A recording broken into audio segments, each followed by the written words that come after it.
Coming straight out New York, big city of dreams. NYC.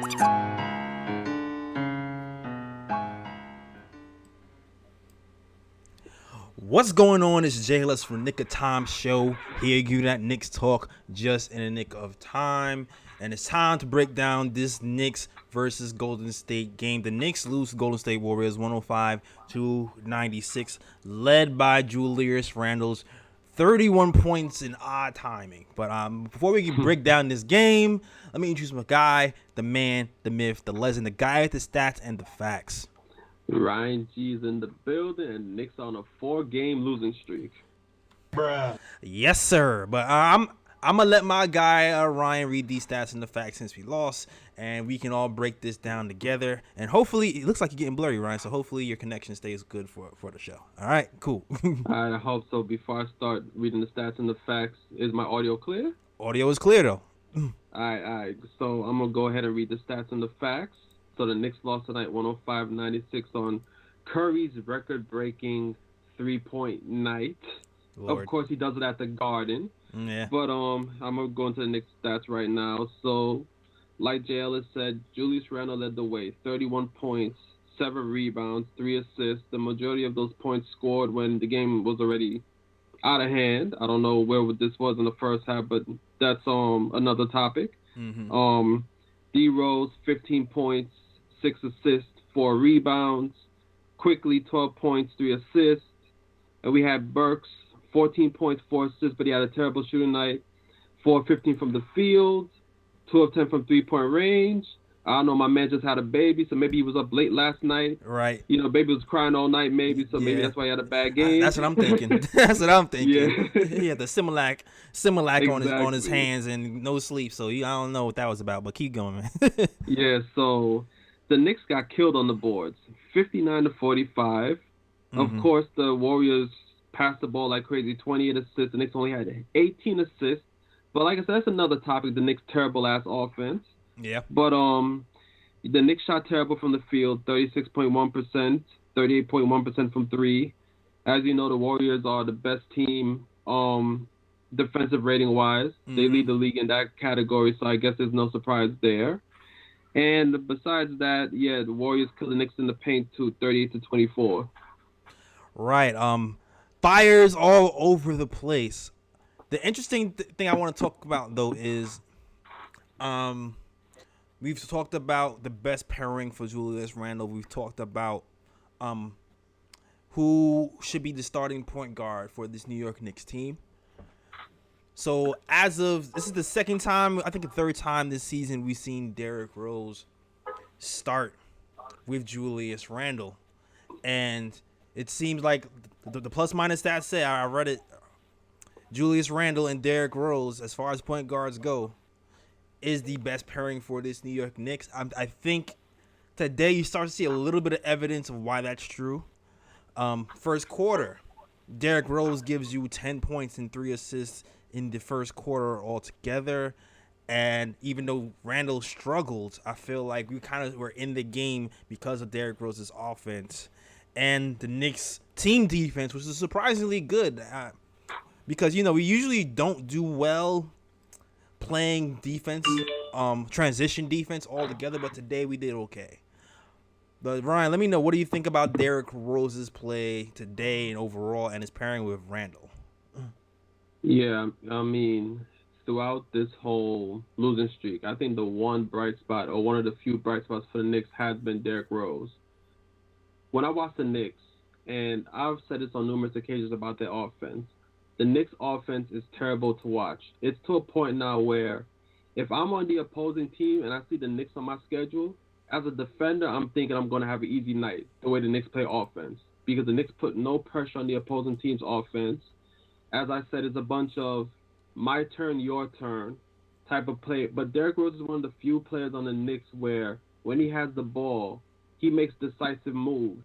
Right. And he's actually one of the few players on the team that actually promotes ball movement, because it's rare you see Derrick Rose hold on to the ball. Right. So Derrick Rose usually gets the ball, he makes a move, and then depending on the move he makes, he goes to, you know, whoever's the best option to pass the ball to. So Derrick Rose is one of the few positives for the Knicks on offense. And I know this is trade season, but Derrick Rose is the one guy where, besides the young players on the squad, the Knicks have to hold on to him for dear life because he's one of the few bright spots on the team when it comes to offensive play. And at this point, I'm like, start Derrick Rose at point guard. I know he's effective for the Knicks off the bench, but starting him with Julius Randle is the best option right now. I don't see no other option better than that. I agree with you. I agree with you wholeheartedly. And I know the coach really wants Alec Burks to be the starting point guard so they can have more switchable schemes. But at this point of the season, the way Julius Randle is playing, the way he's in his head, I don't think we can keep going at this pace without having Derrick Rose just to make life easier for him altogether. Because like Randle is, I need to pull up the KOT Instagram real quick because Randle is caught in this weird space where he doesn't know when to pass and when to shoot. He's passing when he's supposed to be shooting, and he's shooting when he's supposed to be passing. And granted, like there's certain things that I like about Randle in that second unit that opposed to the first unit. Like it seems like because the second unit likes to run more, it kind of unlocks Derrick Rose even more. So that first unit still likes to trot sometimes, and I feel like it kind of takes away a little bit from his effectiveness. But at the end of the day, Derrick Rose is just shot creation is needed in that first unit to help things go in particular. And I'm gonna go to the KOT Instagram real quick just to show you a little bit of Julius Randle in his head, okay? Because this is crazy. There was one play. I know I'm sure you guys saw the third quarter. They're creating shots for Randle at this point because we all said, okay, you know what? Randle's the one creating shots all the time, and we need someone to create shots for him. Now we're getting to the point where shots are being created for him. There's nobody within 100 million feet of him, and he doesn't even look at the basket. He passes it. He tries to pass it to Alec Burks in the corner, and and ultimately Burks passes it back. And instead of taking the three, he elects to take a dribble up contested two at the foul line, and that's the type of thing that's been happening with Julius Randle, who's been passing when he's supposed to be shooting and shooting when he's supposed to be passing. Like he doesn't know his head from his butt right now. I don't know what's happening with dude. But thankfully, but this is how I saw them get out of it, and this is why I feel like Derrick Rose should be starting point guard at this point. I believe Tibbs calls timeout and gets into him, right? I've said before in this program, I do believe that we should be doing pick and pop and pick and roll Julius Randle way more than we've been doing. After that timeout, that third quarter, if you rewatch that game, there was a two-man game going between Rose and Randle for like a good 5-minute stretch. I feel like I'm just like I'm just like making numbers up. I think he scored 12 points in that third quarter, and a lot of that is because Randle didn't have to think. Like he just has to react at this point. He's on the move, he's pulling up, and he's going to the basket off of Derrick Rose setting the ball up for him.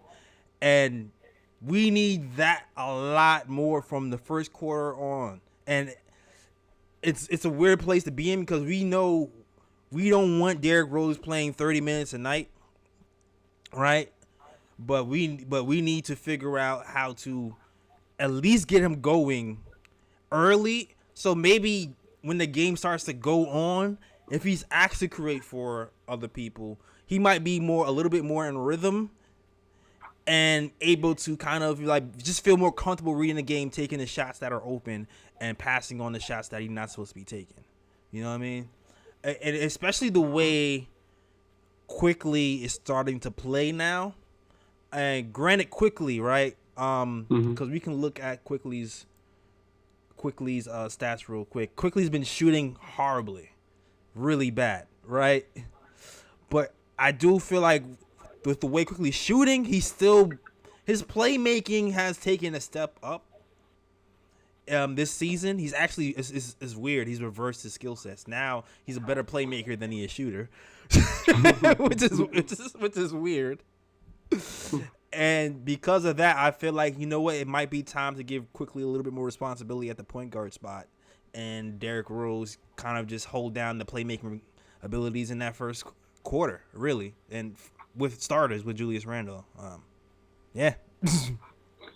Yeah, pretty much. So, Sibs, you're gonna have to make the move. I'm sorry. I know you love Burks at that starting point guard because of the defensive flexibility, but not the right now. Rose has to take over that starting point guard job and then have quickly come off the bench and back him up because any other point guard with Randle right now is not working. I'm sorry, it's just not working. And with Randle being in his head, because the thing with Randle is that, like you said, in the second half, it's like he finally got out of his head and he was reacting. Like he was just getting the ball and making a quick move. He wasn't being hesitant and things of that nature because when he's hesitant, all he does is hold the ball and then he dribbles into bad situations which causes him to turn over the ball. Right. And I think, and like you said, Thibs got into his ass when they called timeout, and then from that time on, I think Thibs probably told him that he's thinking too much in his head. He just has to, when he gets the ball, just react. And I'm hoping that Randall's performance in the second half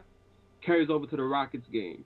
I agree with you. I'm praying to God he does not revert back to old Randall for the start of that Rockets game because the Knicks are on a slide right now. Yeah. And the Knicks need a win, and the Rockets is probably the best chance the Knicks are going to win a game right now. Yeah, I definitely agree with you there. And somebody talked about quickly only averages he only his assist averages aren't high right now. I get it. His assist percentage has gone up. It's kind of dropped down lately because I feel like he's been playing a lot more shooting guard than point guard as of like the last week. But I still feel like he's an improved playmaker. He just has to have that point guard. Like I feel like when he's asked to play point guard and he's asked to make plays, he's been able to do it more frequently. So I feel like it's time. I feel like it's time. At this point, we have to make a decision, and it's clear to me that we cannot rely on Randle to be the primary playmaker. We got Evan Fournier here. We got Kemba Walker here to be that for him, and now they're not in the rotation. So now we have to look within our roster to play that role because we're not going anywhere doing what he's doing right now, man. We're going to be stuck straight up. So like it's just time to grow at this point, for real. All facts. Mm-hmm. Shout out to everybody. Shout out to everybody who's rocking with the KOT show. I see we got 2 callers in the queue, but shout out to everybody rocking the show. Shout out to people in the chat. If it's hashtag new, hit that hashtag new to let us know that you're here and you're rocking with us. Shout out to Sam Freud 929, Paul Butler, Ian Goodridge, Viz Shop, Fritz Alessandor, Zentrick, who's also aka Joey. Everybody else is rocking with the KOT show. First caller up. Let us know what your name is, where you from, and what do you want to talk about. Yo, Jay Ellis. It's Joe from Atlantic City. How we doing? What's going on, Joey? Good to see you. Good to hear you again, man. What's up, Ryan? I always forget about you too, Ryan. What's up, Ryan? How are you, man? I feel rude whenever I come in here. I gotta acknowledge you too, man. All right, listen, guys. Tonight I have a couple points, but I'm gonna try to be fast and just get through them all. Okay. My first point is gonna be about McBride. I love the way how he sets the pace for this team. I feel like that's such an underrated thing for players, like to be able to get down the court like really fast and be able to unlock other players. Mm-hmm. Like if you notice, Kevin Knox is the kind of player that likes to sit and get the ball and then shoot. He's not the kind of player that is initially going to have the ball and then try to make the shot off the dribble. Right. So McBride, he's really good at doing that. Got to keep him, obviously, and even give him more playing time. Because Kevin Knox shooting like that with him, it looks good. Yeah. But my second point here, we're going to talk about Randle. I don't like Randle's energy, man. For me, I've always been like a competitor. I've always played baseball, basketball. I played Call of Duty competitively. And for me, it's about being a leader. And when you're a leader, you have to have an optimistic attitude.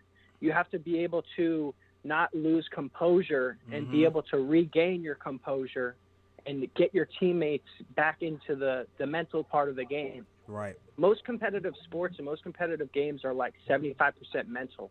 So if you're like moping around looking at the ground and like you just don't know like what to do because you're so flustered, that is like a virus and can continue after game after game after game unless you, as a competitor, have been taught to deal with this.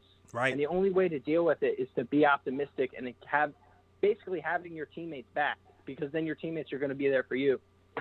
Absolutely. We've seen it in Philly with Ben Simmons, that whole thing with him and Joel Embiid. That's basically the same thing.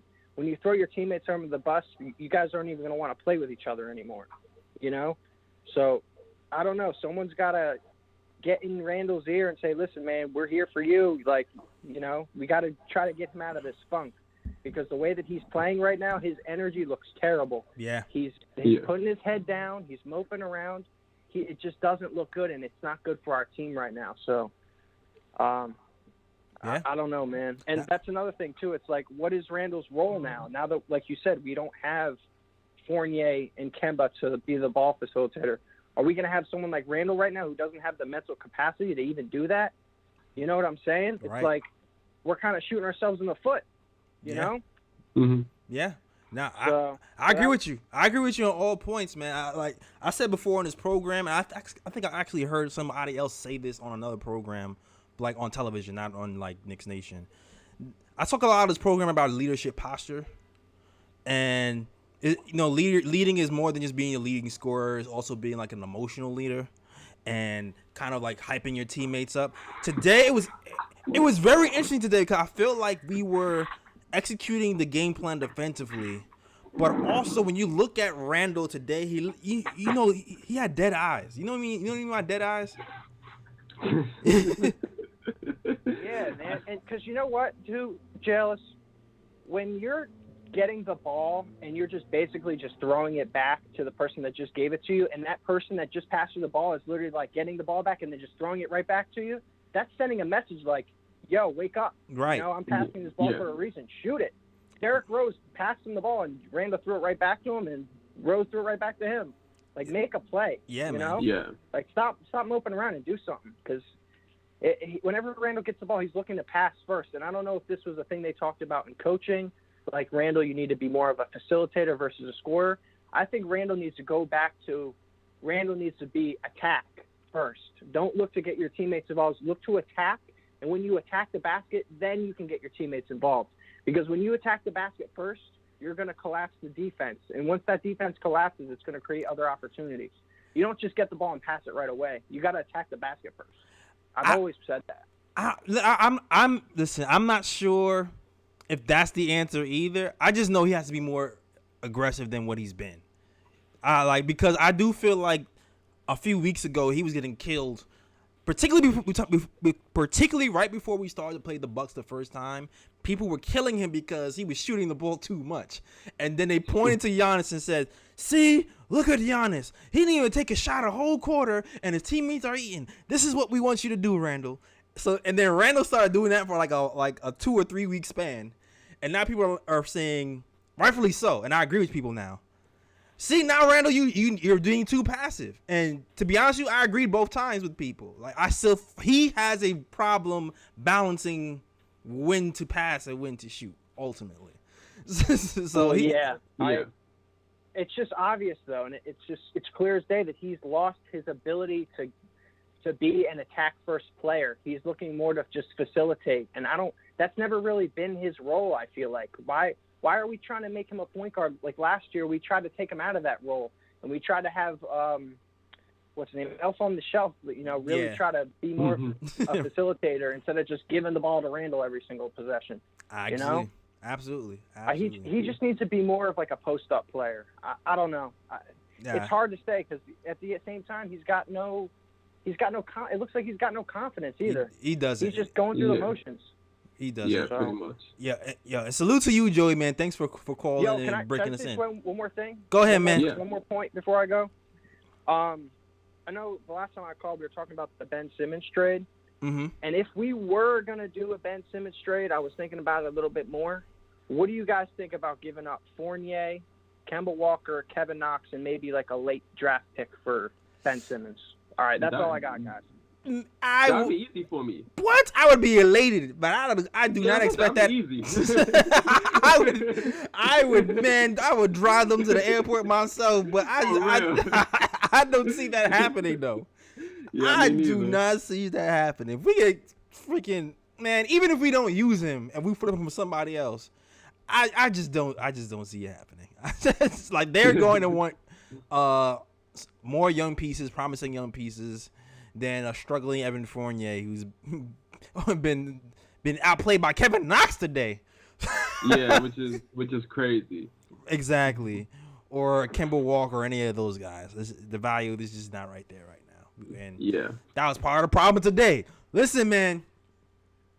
Rotations, and we got more callers up. I'm gonna just talk about before the next caller comes up. I'm gonna talk about the rotations because Tibbs, man, Tibbs. I'm not on the fire Tibbs train like everybody else, but Ryan, sometimes Tibbs be Tibbsing. Like sometimes Tibbs be Tibbsing, bro. Yep. Today Tibbs was a tip. Tibbs was a Tibbsing today, bro. Second quarter. Grimes enters the game. Not Grimes. McBride. I'm sorry. McBride. Bro, Yeah, for McBride. me. Bro, for me. McBride enters the game, right? Yeah. He goes on his NBA street mode. Hezzy between the leg. Step back three. Wow. Does that 2 times in a row. Gives you 6 points. And I'm just like, oh, McBride is cooking. His energy is up. Like, ride this thing out. He plays 6 minutes and then brings Evan Fournier back into the game when he hasn't done anything that entire first quarter or parts of the second quarter. And I'm sitting here like, Tibbs, Bruh. stop the tibbing already. Why would you take a man out when he's obviously feeling it? You see it in his eyes. You see it in the body language. Like, this is not the time to take McBride out. Then third quarter hits. The Knicks are struggling scoring. And I'm sitting here like, all right, the defense is okay, but we need more shooting. Who's been hitting shots? McBride just hit 2 in a row. Kevin Knox has been hitting better. I'm like, yo, this might be the time to sub in some shooters and get this thing rolling. But once again, Tibbs be tipping, man. Like, he doesn't make adjustments. Like, what are you seeing? Is it just me? I'm a point to a stat right now before I start my little soliloquy. Fournier, 29 minutes, 1 of 5 from the field, 0 of 4 from 3, -13 while he was on the court, 2 points, 1 rebound, no assist. Let's go to Kevin Knox. 20 minutes. He played 8 less minutes than Fournier. 2 of 4 from the field. 2 of 3 from 3. 9 points. What was this? This 7 rebounds. 1 assist in less minutes than Fournier. McBride, 20 minutes. 3 of 8 from the field. 2 of 4 from 3. He had 8 points. 4 rebounds. 1 assist. Knox and McBride outshined Fournier today. But yet Fournier still gets more minutes than McBride and Knox. And I get why he plays Fournier, because Tibbs is a guy, Fournier is the big money guy. That's the guy that the Knicks gave, 17.5, 18 mil to per year for 4 years. Mm-hmm. But there comes a time where you have to look at who is performing and give those guys precedence over the guy that is not performing, and Tibbs fails to do that over and over again.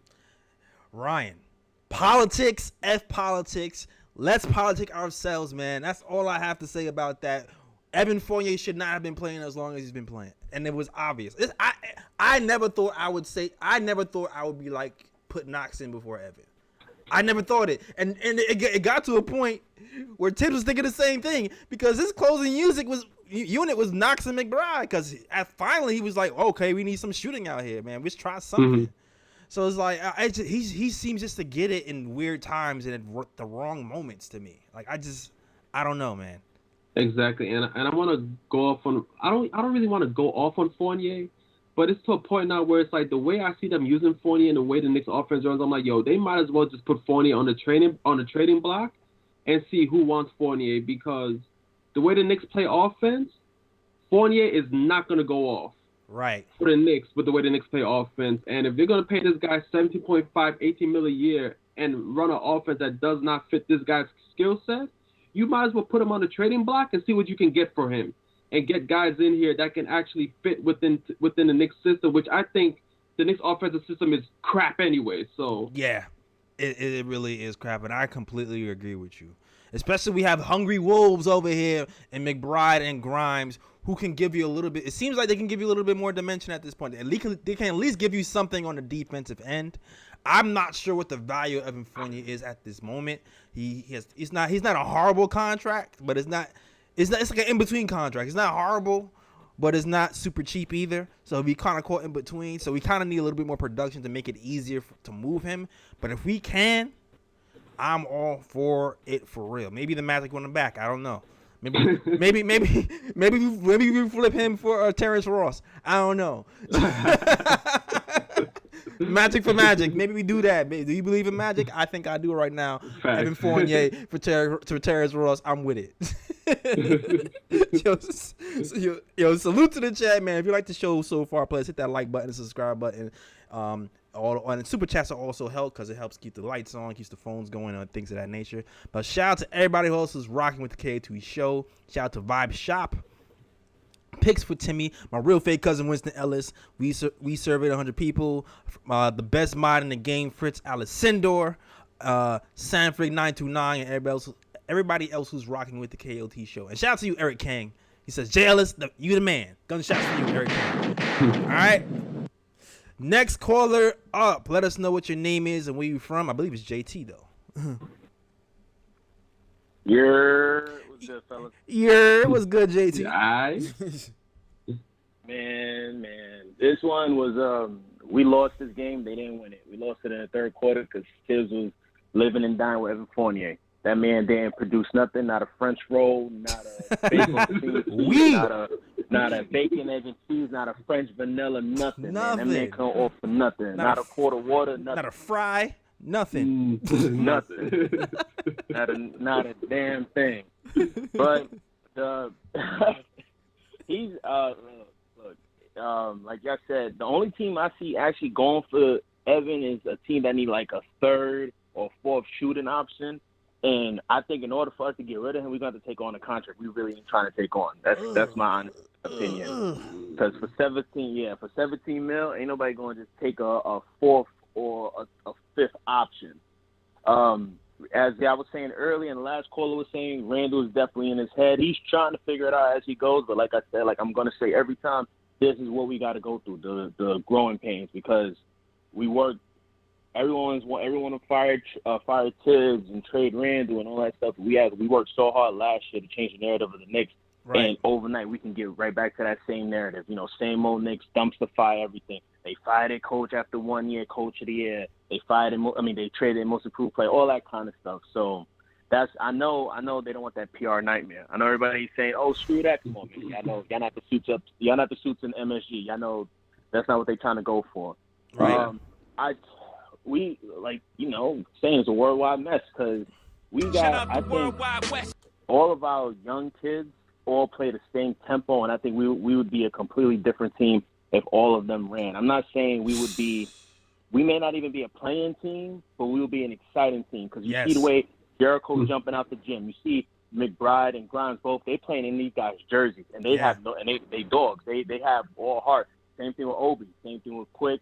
And I think Rose can definitely, mentor a lot of those guys. Like, ideally, in a perfect world, like I was saying yesterday when we were talking about the whole Ben Simmons thing, if we could find a way to get rid of, like Burks, Noel, Mitch, and Fournier. Those are the realistic. Because it's like I know I'm probably quite sure the whole chat is typing Randle in all caps. But we're not trading. We're not like just deal with it, yo. He's not being traded. He's like that annoying cousin that's just staying with you for the summer. Just deal with it. He's dead.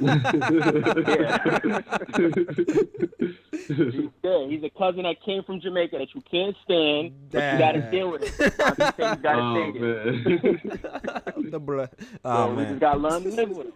That's honestly it. So I don't really see Tibbs making any real aggressive as much as people are calling for his head, any aggressive lineup changes, to we are officially out of the playoff picture, because he's going to rely heavily on the vets, and we're going to see if we even make any trade moves. But I think that's when realistically I see those moves really happening.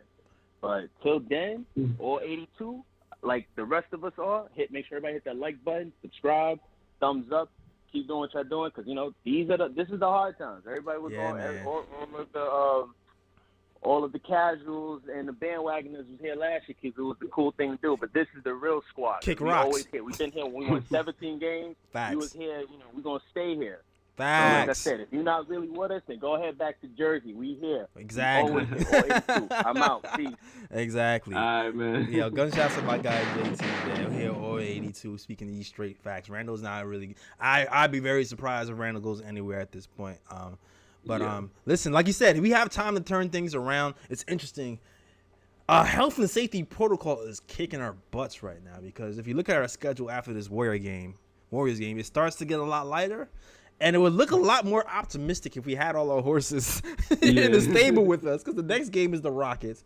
They've been playing better, for sure, but if I feel like we beat a team once, we can beat them twice. That's just me. If we beat them once, we can beat them twice.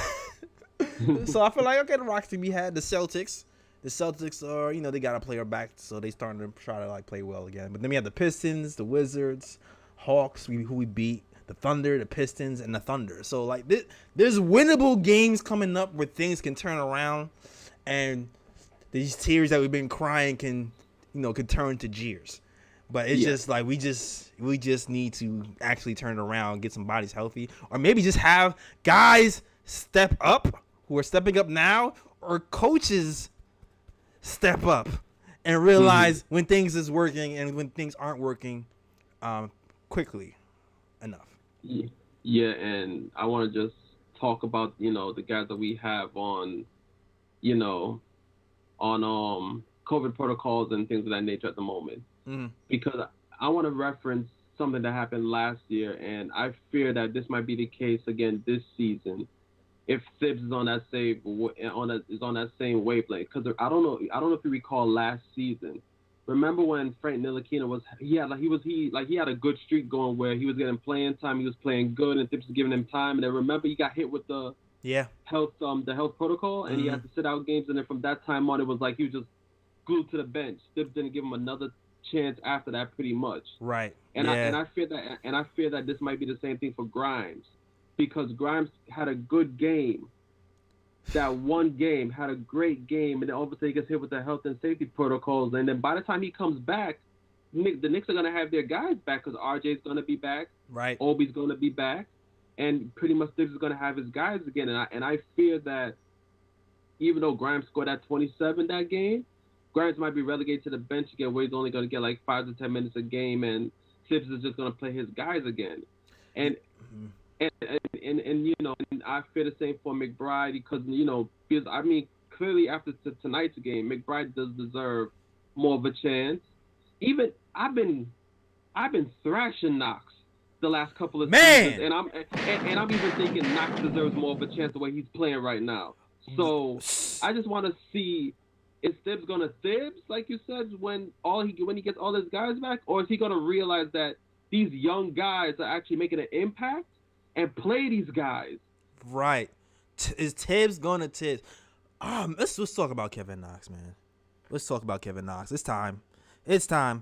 I've been like you said, we've been thrashing Kevin Knox on this program for a while, and when I say thrashing, I just mean we've been really hard on him, because he's a guy who doesn't have a high motor. He has mental lapses for long stretches. For the last 2 games, Ryan, I've seen the man not be a liability defensively. Yeah. Gunshots. That's something that I have not been able to say since he's been in a Knicks uniform. Even like the first game he got back with the Knicks, he got his first chance. He was in there for 5 minutes, and I was just like, take this man out. Take this man out. I can't stand it. These last 2 games, he's been solid. He's been hitting threes. He's been performing way better than Evan Fournier. And it's interesting because it really seems like his days with the Knicks are over. But I'm really appreciating what Kevin Knox is giving us right now. And of course, Yeah. McBride too, with the defense and the heart and the gumption to take the tough shots and show no fear, man. Yeah, man. For sure. Salute to everybody in the chat. Shout out to everybody rocking with the KOT show. Shout out to my guys, Ronnie Sannon. Shout out to Joe for calling. Everybody else is rocking with the show. Next caller up. This is my guy. This is my other guy, Big Reaper. He's kind of like he's like an honorary, like he's like a phantom member. Reaper be having the analysis and the stats and all this other stuff. He's like a phantom member of KOT. Shout out to Big Reaper, man. Thank you guys for taking my call. Thanks for a nice introduction. Yeah, I mean it was a tough one. Honestly, in my opinion, it felt like the Warriors was really trying to give this game away. They wanted us to win this game, and it was just like in the fourth quarter, they was like, okay. Actually, like late in the third quarter, they were like, okay, you guys don't want it, so we'll take it. You know, late in the third quarter, and then someone in the chat said basically Julius Randle, his 29 or 20, whatever he had was empty stats, and I totally agree because all those threes and the engagement. It was like we were down double digits, knew we probably weren't going to win, then all of a sudden you want to be engaged. Although you guys made a great point about, like, you know, the pick and roll, that did help him get going. So that's probably a big part of it. Yeah. However, the fact that he's, like, the leader of this team is kind of crazy. You guys are actually hitting the nail on the head with him and also with Tibbs. He's the leader. He needs to show a better posture. If he doesn't show a better posture, we're not going to win. The guys aren't going to play better. There's too many young guys on his team for him to be showing the kind of posture that he's showing, and then for him to be also the leader of this of the squad too. Yeah. And so, you know, the other thing too, I was like, honestly, I feel like our defensive rotations really was, in my opinion, I didn't think it was that good. Really? It was at least 4 times where we had 2 players running as shooters. Yeah. It seems like a lot of guys were confused on the rotation. I guess I get it because now you're playing Knox more, and these guys aren't just really used to playing with each other, and so that's probably a part of it. Mm-hmm. But there was a lot of confusion with the rotations, and I think it was just the Warriors were just missing shots. You know, they came in like 6 a.m. this morning. Right. They had issues with their playing, so it was like, and then also with all the nervousness around the 3-point record Curry's trying to set. I think this was a game that we could have won, you know, because it was just so much going on for the Warriors. Honestly, they just wanted to break that 3-point record, and then they wanted to just coast it, mail it in, and then go out in the city. So I was just really disappointed by the game. And the other thing is great that Knox, they're letting him play more. Yeah. I definitely like they're letting him play more. And the one thing I did notice with him playing more, it's like it seems like we did better with rebounding. We weren't struggling with rebounding like we were before. And so the one thing I noticed the last few games, like I said before with Burks, look, he was great when he was playing defense on second-string players, on second-unit players, and then he had to play for only like 15, 18 minutes. But now he's starting, and he's trying to play defense against like starters. And all that, you know, basically we thought we were going to have this defensive advantage over he had a defensive advantage over Kemba Walker. I don't know. It's not that huge of an advantage, in my opinion, you know. So, but when Fournier and Burch were on a court together, like, we're terrible rebounding because, you know, it's just because the rotations are all over the place. We get broken down because of both of them. And then, like, we're trying to find a body. Everyone is trying to find a body to box out, you know, and it's just helter-skelter. It's just a huge mess. And so it's, you know, it's just one of those things that, you know, the front office, you know, they did a great job last year. You know, I gave them, but I believed in the moves they made this year because I thought they did a great job. But, you know, Kemba Walker, I understand because, you know, that was on the cheap contract, so you can take that risk. Mm-hmm. But Evan Fournier, it's like it just hasn't worked out. He's not a playmaker. Like I said before, if you try to get him to handle the ball, especially now they're allowing players to be more physical, his handle is weak under pressure. That's why he can't make plays for anyone with this kind of defense the NBA is playing now. And so it's just, I don't know what they're going to do. I hope they, I hate to say, we need to trade for some players, but should we do? I've been big on since last year. I've been big on trying to get Grant from Detroit. Grant can play the 3. I know, you guys think he's more of a 4, but he's got the length, he's got the speed to play the 3. If you get Grant, if they're able to get someone like a Grant, they can slide RJ to the 2, and I think that'll help clean up a lot of that mess we have right now. Does Grant want to play the? Does Grant want to not be the man? Is the question. That's really the question. He's the man on a crappy team. If he comes here to the Knicks, he could be number 2. When he was in Denver, he was like they just stuck him in the corner. Right. When he was in Denver, so that was an issue for him. He says he wants to be the man, but if he comes to New York where he's like maybe number 2 option, some of those plays that they normally run for R.J. Barrett, and R.J. Barrett can't finish at the basket, and so it's like, why are we running the plays for him if he can't make layups? So I think they can give him some of those plays, I see you. I feel you. Mm-hmm. I feel you. All good points, Reaper. We're going to talk about some of those before we take the next caller, all right? Thanks for calling in for sure, dog. All right, thanks for taking my call. All right. Salute to my guy, Reaper. Alec Burks. Let's start off with that. He said he didn't feel like his defense was that good. I don't really blame Burks for it today. Like, I feel like Curry averages 27 points a game. Yeah. 27 points a game. He's like leading MVP. Today he gets 22 and, has shoots 42% from the field, 35% from 3. I mean, it's like 8 of 19 overall. I mean, I didn't think Burks played terrible defensively.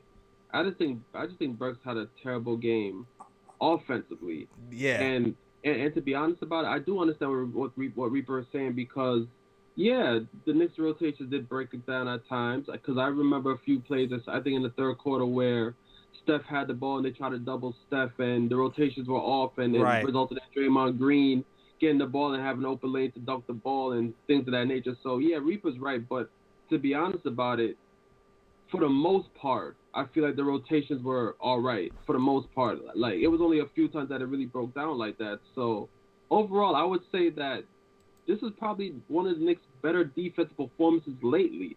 I agree. You know what I mean? Despite the few breakdowns that they did have. I agree. I feel like there wasn't that many breakdowns. I mean, there were breakdowns. It wasn't perfect. Like he said, when Kevin Knox is, I do feel like Knox, maybe he was like a beat late on rotations. And like he said, there was a few open shots they missed, particularly in the end of the second quarter. I felt like Golden State missed a few open shots and also a few times in that third. But overall, we've been getting killed on transition defense all season. And I feel like we did a really good job in transition for maybe 3.5 quarters. That fourth quarter, the last 5 minutes of that fourth quarter was a little different.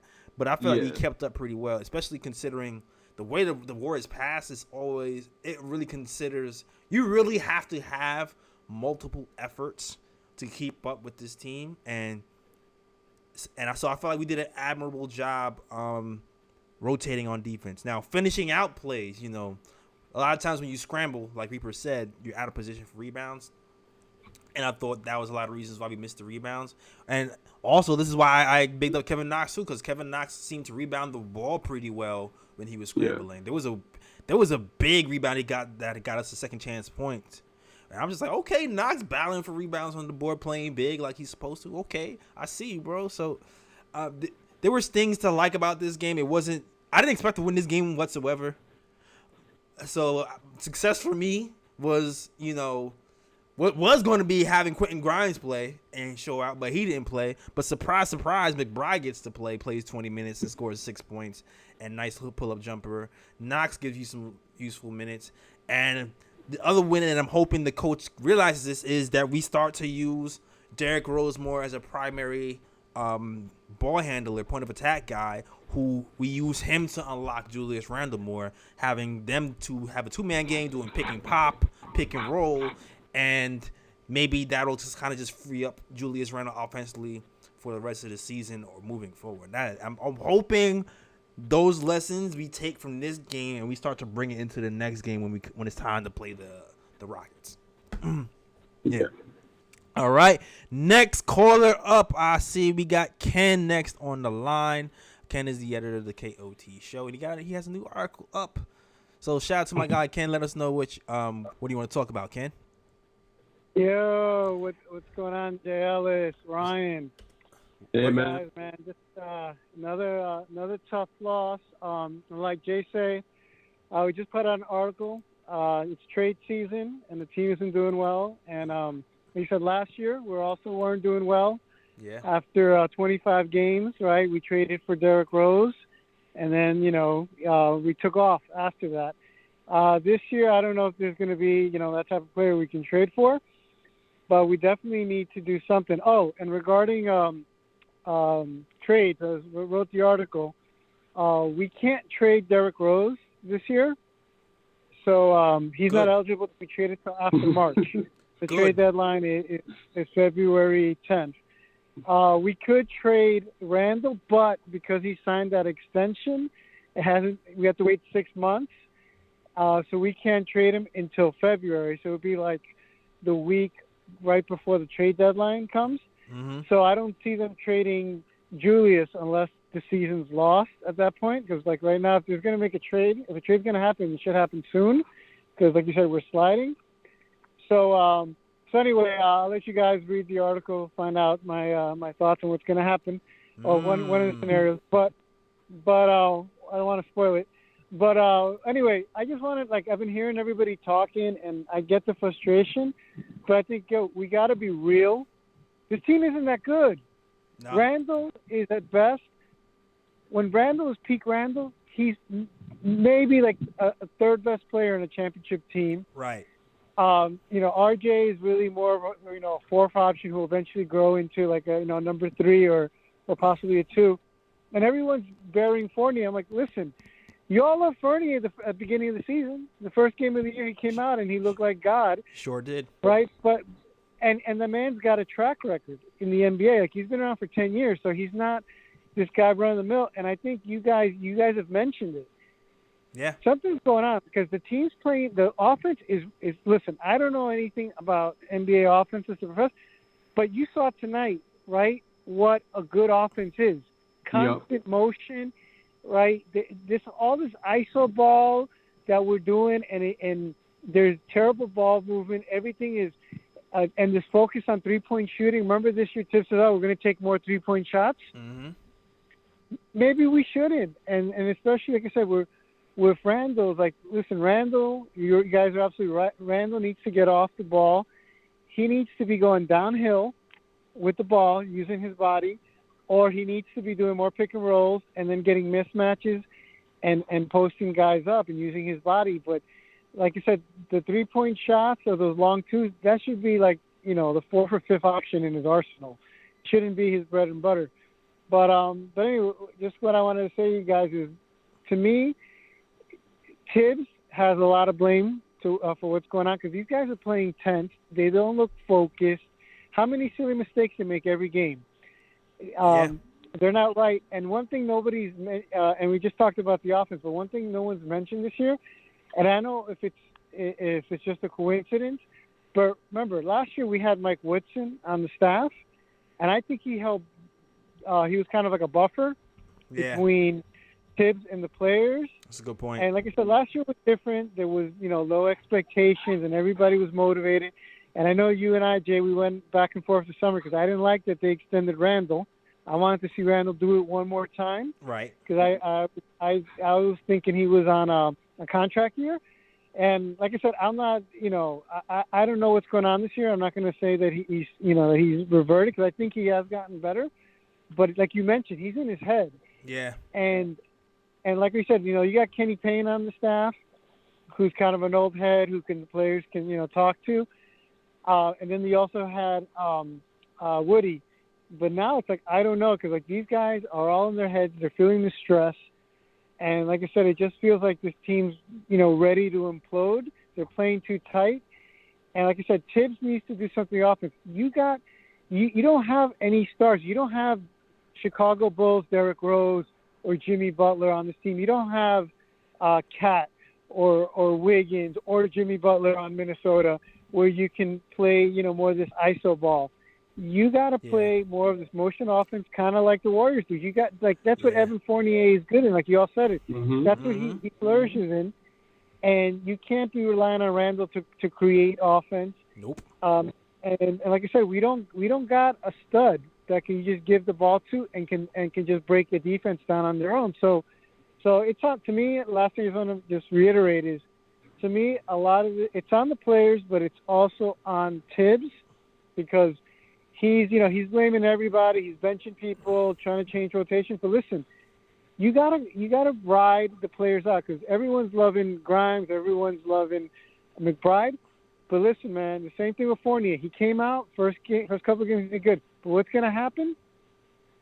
You play a couple more games, all of a sudden expectations go up, defenses start focusing on you a little bit more, and then these guys are just not as effective. So like I said, I think that the Knicks, they just need to be the fans need to be real.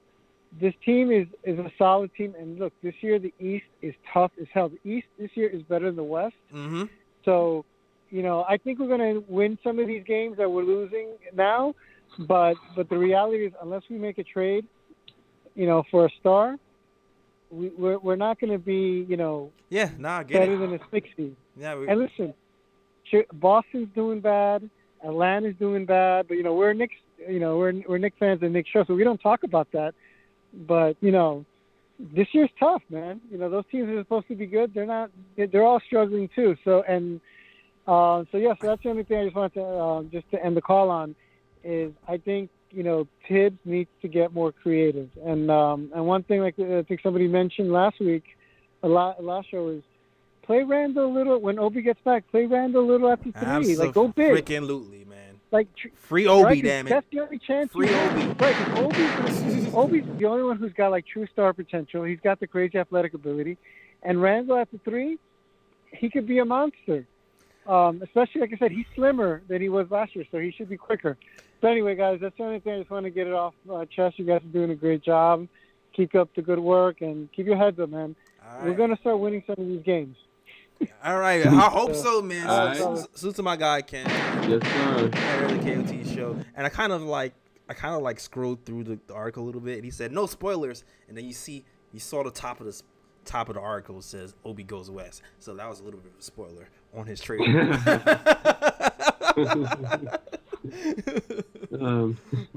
But make sure you check out the article at thenickoftimeshow.com and read it through our blogs from our guy Ken and everybody else who writes for the KOT. But I just want to say I just want to harp on something that Ken said too, because even though I think that one of the hot things to do right now is to get on Fournier, but that's why I'm not as hard on Fournier as a lot of people, because even though I've been discussing with Fournier's play, it's the way the Knicks play offense. That's why Fournier is not effective. I bet you if you put Fournier in the Warriors offense, he's averaging 15 to 20 a game, the way the Warriors play offense. Yeah. So I mean, if a guy's not effective with the way the Knicks play an ISO ball, and the fact that we don't really have a guy like a go-to guy like a Steph Curry or Kevin Durant or somebody like that, where we could just give them the ball and they can just create for other players and get their own shots. You have to play motion. You have to move the ball around. That's the only way you're going to be effective. Yeah. The other thing is Evan has to want to run too. Like I don't know if that's part of. I don't know if that's part of. Evan though, I don't know if Evan likes running or not. But it seems like it's the or not part that he likes to do. But we definitely need more motion in this offense for sure. Because at this point, I feel like we need to do a lot more motion in general. I feel like we need to cut harder, and we need to set better picks, and we need to get a lot of the fundamentals that we're supposed to be good at. That Tiz is supposed to be coaching. I feel like we need to get a lot better at those little things. And so a lot of good points picked by Ken. Shout out to you. Got a chance. $4.99 super chat from my guy JT Reddick says Kev actually looks like he's improving on the floor on defense and still owns the name Corner Boy Kev. Yep. Crazy, man. Yo, we can't listen, man. We cannot win games when we have everybody but Randle. I mean, Randle kind of turned on later, shooting horribly from the field. Like, is quickly 25% from the field. Mitchell Robinson, 50%, but he only played 14 minutes. Evan Fournier shoots 20%. Derrick Rose shoots 38%. Alec Burks shoots 26%. Like, our whole starting five shooting was abysmal. Like, there's no, and it's not like, and you know what? We were missing open shots too. They weren't tough shots. We were missing wide open shots. Alec Burks especially, 2 for 10. A lot of those shots were just wide open. So and he shot a couple of air balls too. So you already know he was off. Yeah, but it is what it is, man. Alec Burks has been good for us for the most part. Maybe it's support. Maybe he was babysitting last night. Well, you're not babysitting your own son or daughter, but maybe he was washing the shower last night. Maybe he was tired from running around chasing Steph Curry for 48 minutes. But yeah, we need more from on the offensive end from everybody at this point. And yeah, salute to the only thing I can say. I'm gonna wrap up the show. I feel like we talked about everything to death. The only thing else I would say is Mitchell Robinson, 14 minutes. He was getting torched because of the 3-point shooting from the big man center. It finally seems like Tibbs has had enough and played Randle at the 5 when we have stretch 5s getting hot. So I'm glad he finally started to realize that. And he needs to keep doing that moving forward when we have these stretch 5s who are lighting us up. And I think I talked about everybody who I feel like needed to be talked about today. Anything else to add to this, Ryan? Not really. I think, like you said, I think we pretty much covered everybody that needed to be covered. Exactly. Any ooh picks or bruh picks you wanna talk about? I do have a bruh. This bruh should have been said the previous show. Yeah, I tagged you on it, right? I tagged you on it. But we forgot to mention it. Yeah, this definitely. Kentavious Caldwell Pope for the Washington Wizards. My guy drove baseline, lane wide open. Oh man. He rose up for the dunk, and he got rejected, but he didn't get rejected by another player. He got rejected by the side of the backboard. Oh my God. Yeah, man, that was horrible. That was probably the worst, one of the worst plays of the year. I'm trying to see if I can find this on Twitter right now so I can show you guys. But man, that gotta be like Shaqtin' the Fool of the Year right there. For real. For real. But yeah. Hold on. I'm looking, guys. I'm trying to find it for you guys if you haven't seen it. I'm trying my best. Can I find it? Come on. Nope. Hold on. Videos. Let's go, videos. There we go. Here we go. Means it's time for. Here we go. Wait a minute. Cheers and jeers. USPA. Ball play, throws it in. That's not it. Ah, damn. I tried, guys. I tried. You can probably find on Instagram. Baseline. Oh, I found it. Had that look on his eye, but got denied on the corner of the backboard. I found it. Here we go. Never seen that before. KCP going baseline. Had that look on his eye. Denied on the corner of the backboard. Never seen that before. Yeah. He probably hasn't either. Yeah, yeah. KCP going like baseline. That's Shaqtin' the Fool of the Year right there. Yeah, man. That's Javale McGee worthy. For real. Oh, we got a $35 super chat. Hold on. Bust them shots in the air. $35 super chat from Big Reaper, who says play Grimes or Knox more. They can totally bench Fournier because they need to maintain his trade value. That is. I've never heard the reverse bench Fournier to retain his trade value. That's crazy. But I will say this: Kevin Knox's trade value is definitely rising. His performance, his 18-point performance, has raised some eyebrows around the league, and actually it's been reported that guys are actually looking to trade for Kevin Knox. So shout out to Kevin Knox for getting that trade value up and extending your career in these NBA for sure. But I can't believe I'm agreeing that I want to see more Kevin Knox. I think I would never say that. Yeah, me too. I thought that for a moment that when this came in and he bought all that stuff from Kentucky, I was like, the only reason Kevin Knox is still here is because he got all that stuff from Kentucky. Mm-hmm. It's the Kentucky connections. But I mean, hey, I give props where it's due. Right now, Kevin Knox deserves his props, and I hope that he continues to perform. I still don't think he has a future with the Knicks. I feel like the Knicks are definitely looking forward to either trading him or letting him go in the offseason. But, Kevin Knox is performing, and the man deserves his credit. Absolutely. Also, man, McBride, a lot of things, we've been talking about shot creation. We've got Evan Fournier here for shot creation. We got Kemba Walker here for shot creation. First 2 buckets of the night for McBride, he created his own shot out of nothing. It seems like in the G League he was doing the same thing. If you look at, I don't know if he's paying attention to the G League highlights of McBride, Ryan, but McBride has been, a lot of his highlights have been pull-ups off the dribble, pull-ups from 3, and which is crazy because this guy came into the league and we're saying, oh yeah, he's a good mid-range shooter. And he's a decent playmaker and he's a pit bull defender. Nah, this man is pulling up and grilling threes in people's eye all willy-nilly in the G League. Yeah. And when the game gets tight, at this point, it's kind of obvious we need shot creators, whether it's creating for somebody else or creating for yourself.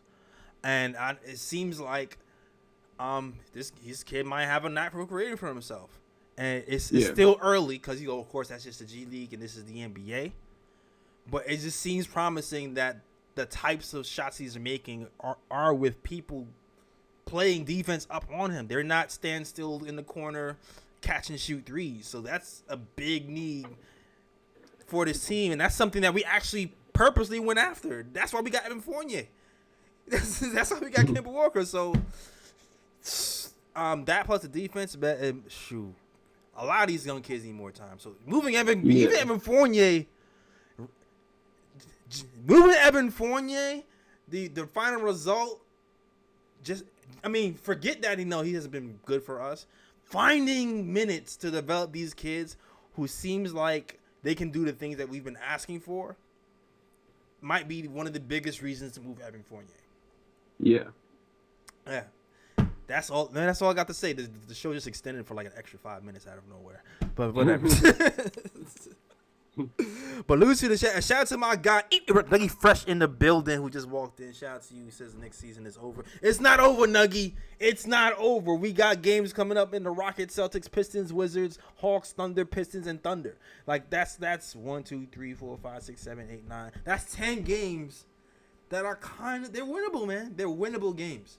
Maybe even the Wizards. The Wizards have been sliding a little bit. They're still good, but those games, I think we could get a lot of these games, so we can be right back in the picture by the time January hits and it's New Year's, and the narrative can completely change. It's just we have to build off of the things that we've learned over these past few games, pretty much.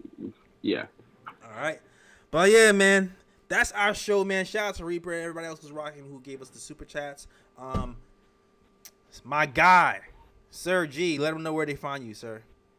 You can find me on Instagram at Sir G is Chillin'. Sir G is Chillin'. That's SIR. G is CHILLIN. You can also find me on Twitter at RyanGKOT. All right. Also, you can find us at the KOT Show on Twitter. But I keep telling people, listen, if you want to find us, follow us anywhere. It's your first time watching this show. Follow us on the gram, son. Yes, sir. Follow us on the gram. We are, yes. I think we're like 9,898 followers right now. We're trying to get to that 10K. Okay? Yep. So follow us and tell a friend to follow us. Exactly. Tell a friend to follow us. Tag follow your boys. You get that little swipe up feature. We can be popping really on Instagram and social. Definitely follow us on Instagram. And also hit us at the nickoftimeshow.com where you can read the articles and also buy some merch from us, including these KOT snapbacks for your head top. All right. That is our show, guys. And as always, shout out the Worldwide West. Everywhere we go, we leave a worldwide mess. It's a mess out here, all right? That is our show. We are out of here. Peace.